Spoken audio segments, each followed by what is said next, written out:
Halo kawan DP, selamat datang di Idea Podcast, Indonesia Power Daily Newser dalam bentuk podcast.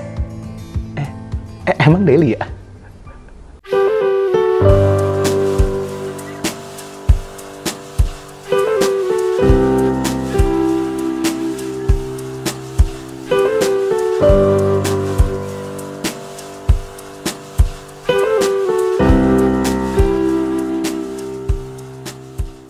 Kawan IP, kembali lagi bersama saya Hari di Idea Podcast, Indonesia Power Daily Newser dalam bentuk podcast, tapi nggak daily.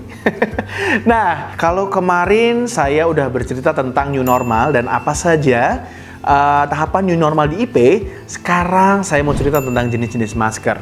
Kenapa? Karena berkaitan dengan new normal yang akan kita jalani nanti, itu ada beberapa atribut yang wajib ada dan kita persiapkan.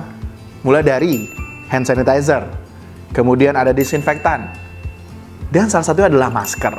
Nah, kali ini saya ingin membahas beberapa model masker dan fungsinya, serta cara menggunakan masker yang baik dan benar, agar kita semua aman, dan orang lain juga aman. Baik, sebelum itu kita refresh lagi, kalau beberapa bulan terakhir ini kita mulai terbiasa dengan menggunakan masker ya, dalam menghadapi pandemi COVID-19 ini. Nah, kebutuhan masker kini semakin meningkat. Bahkan tidak jarang ada sebagian perusahaan yang mulai mengaitkan masker itu dengan fashion. Terlebih setelah pemerintah itu menganjurkan untuk senantiasa menggunakan masker saat beraktivitas di luar rumah. Dan direkomendasikan juga untuk minimal menggunakan masker kain. Nah, masker memiliki beberapa jenis dan fungsi penggunaannya. Ada masker yang hanya bisa digunakan sekali pakai, namun ada juga beberapa masker yang bisa digunakan berulang. Tentunya harus dicuci ya, nggak boleh nggak dicuci. Dan masker juga pada hakikatnya itu tidak menutupi mulut dan hidung saja kawan.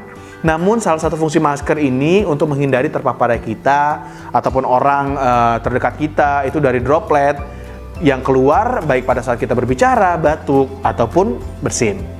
Nah, ada beberapa macam fungsi masker perlu kita ketahui yang ada di sekitar kita sehari-hari, terutama dalam menunjang pekerjaan kita. Yang pertama adalah masker kain. Kita tuh selain untuk jaga jarak di tempat umum, kawan IP juga harus beraktivitas di luar rumah itu dengan menggunakan masker kain. Nah, masker ini tuh hanya bisa menyaring droplet yang berukuran besar saja kawan. Jadi belum bisa menyaring droplet yang kecil-kecil. Dan masker ini tuh belum mampu melindungi kawan IP semua itu dari partikel udara atau airborne. Dan masker ini memiliki jenis efektivitas filtrasi itu pada 3 mikron 10% hingga 60%. Selain itu, masker ini bisa digunakan secara berulang dengan syarat dicuci. Kalau nggak dicuci, nggak boleh dipakai lagi. Langsung dibuang. Baik, yang kedua itu ada masker N95. Jenis masker N95 ini merupakan salah satu pelindung yang menyaring partikel jenis berbahaya bagi pemakainya. Namun, masker N95 sendiri itu hanya bisa berfungsi untuk kotoran dan debu saja, tidak untuk gas dan uap. Dan masker N95 ini mampu melindungi penggunanya dari droplet dan partikel airborne. Yang ketiga adalah masker bedah. Nah, masker yang satu ini adalah masker yang mudah ditemukan di toko ataupun apotek terdekat. Biasanya masker bedah itu berwarna hijau atau biru dengan fungsi untuk menjaga pemakainya dari tetesan partikel besar ataupun percikan air. Namun, masker ini belum mampu melindungi pemakainya dari partikel airborne. Yang keempat itu ada face piece respirator atau masker gas. Nah, masker ini itu berfungsi untuk melindungi diri dari gas dan uap yang berbahaya bagi kita. Nah, masker ini itu tidak menyaring partikel udara kecil kecuali didesain dengan memiliki filter untuk menghalaunya.